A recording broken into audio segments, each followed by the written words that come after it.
We met in 1996 because we lived in the same apartment building, but we never consolidated our practices until 2005 when we created EcoArtTech.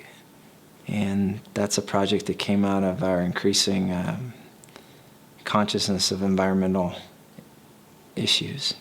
At the time that we started working together, we had in the year previous this really amazing summer where we spent the entire summer living really primitively in the woods, and it taught us a lot. After that, the next major project that we took on was called Environmental Risk Assessment Rover. And it was a mobile device that you could drag around, and it would assess the risk in a given area, like from earthquakes, traffic jams. And that was a big deal because that was the first time we really combined the technologies with the environmental consciousness and tried to create a dialogue, do the work.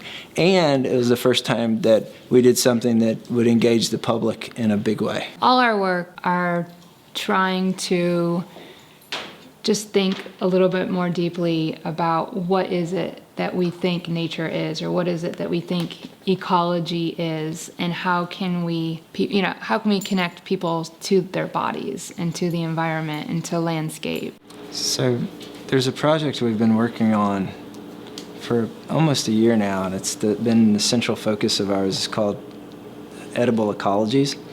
And that's really the umbrella name for several different sub-projects. We decided to turn the workshops that we had been doing elsewhere into something that was sort of more long-term and more embedded in Omaha.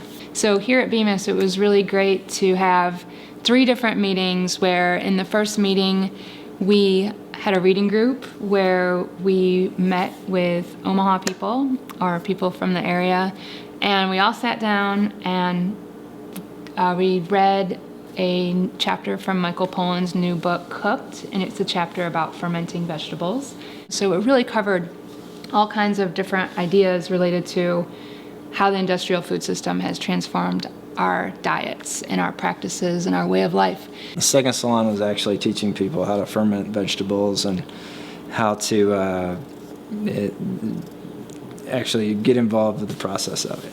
So everybody went home with a big, huge jar of vegetables and then 3 jars of something that will become alcohol, either mead or hard cider. All right, which brings us to the third workshop. Right. So in 2 days, everyone's Right. coming back together, and hopefully their ferments worked, because like I said, we've actually never taught people this workshop and then actually had to see the results. We always leave. And what's kind of interesting is because process is so important to our practice, rather than like making objects that are done and then are exhibited, the public programming was an opportunity to actually develop an artwork at the same time to see how it would manifest. Yeah, sometimes people will ask us, wow, you guys must really love fermentation. It really just must be your thing. You want to teach it to everybody. But fermentation is just, in some ways, a convenient medium for us to work on